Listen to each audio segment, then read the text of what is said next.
Thanks for stopping by. Welcome to McGuire & Son Sawmill, where things are done twice the hard way, every time. Yep. And today's adventure, we're going to discuss the importance of maintaining saw blade and taking care of it. And here's why.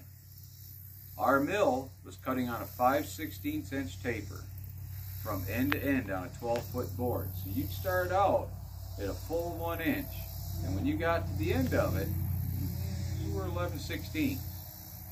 Well, we fought it and we tried adjusting the lead, and I know I'm going to hear, oh, never adjust the lead. We adjusted the lead all the way to over 1/8 of an inch, and it was still cutting out.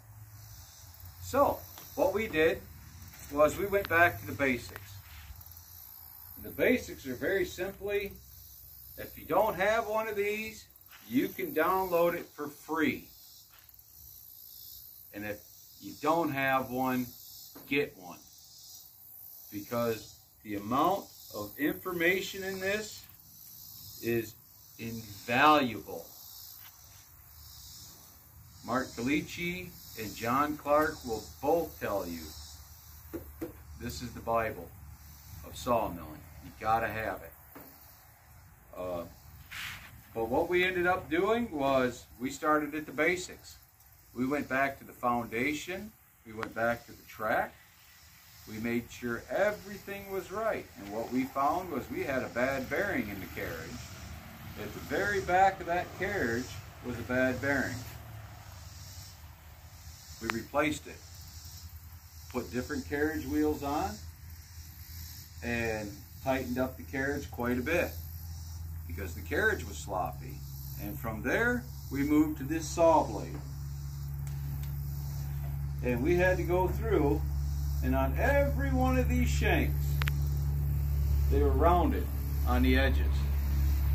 And you have to make sure they're not rounded, they're flat, because the sawdust will spill from one side to the other, and it will start throwing it out the back. And I was having problems with that, if you remember. So, we fixed that. We ran one board through it, and it came out perfect. A full 1 inch at each end. So you know what we're going to do?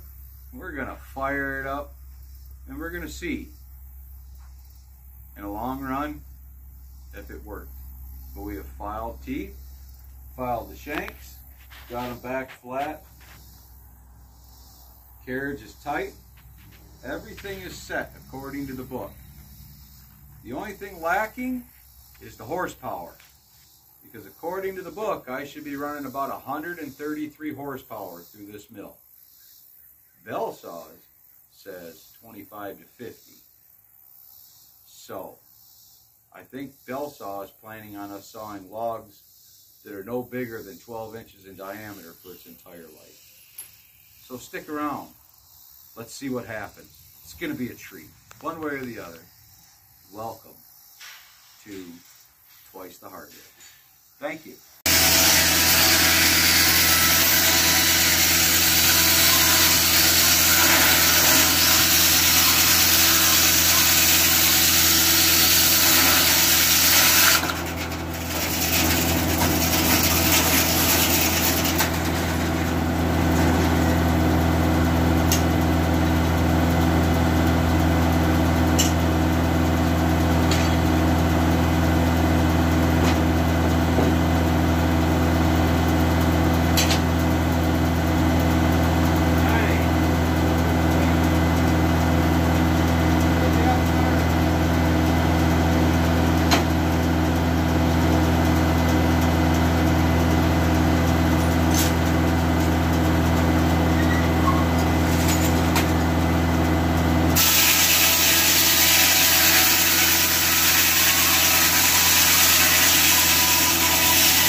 So as you've seen with that last little short run of cleanup, if you look at these now, they're all nice and shiny.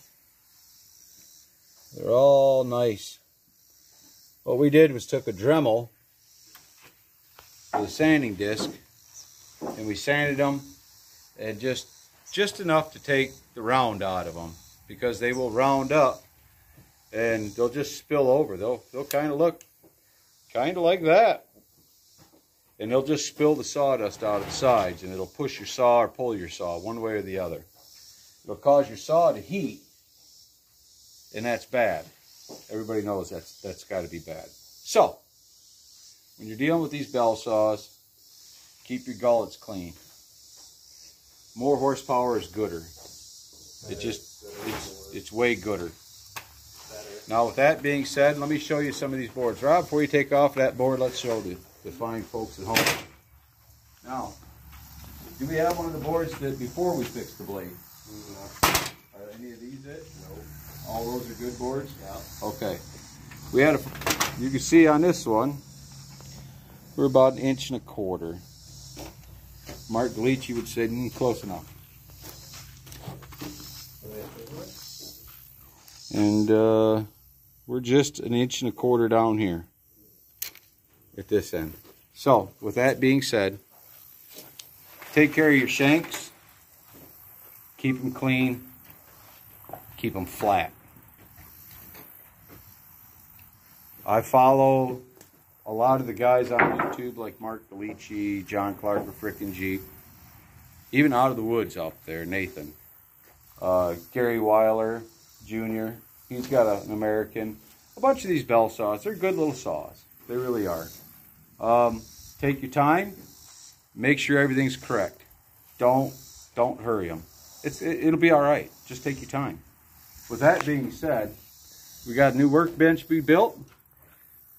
There was no framing squares hurt in the process of building that bench because one was not used. It was just chainsaws and nails.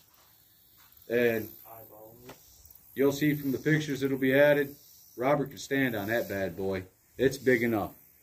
We're going to finish up these few logs, clean up on here a little bit. We got a stack of logs left to do. I'm not sawing full-time anymore. I am back to truck driving full-time, 60 hours in 5 days. So I only work out here just when I can. Other than that, you need parts, P&G Machine Shop in Mobile, Alabama. Talk to Ray Huffman down there or any of those guys. They'll set you right up with whatever you need. It's a beautiful, hot Alabama day, 95 plus. Way to go, beat snow. God bless you all. Keep coming around. We like it. To my grandkids, Grandpa loves you. I'll talk to you all later. God bless and goodbye.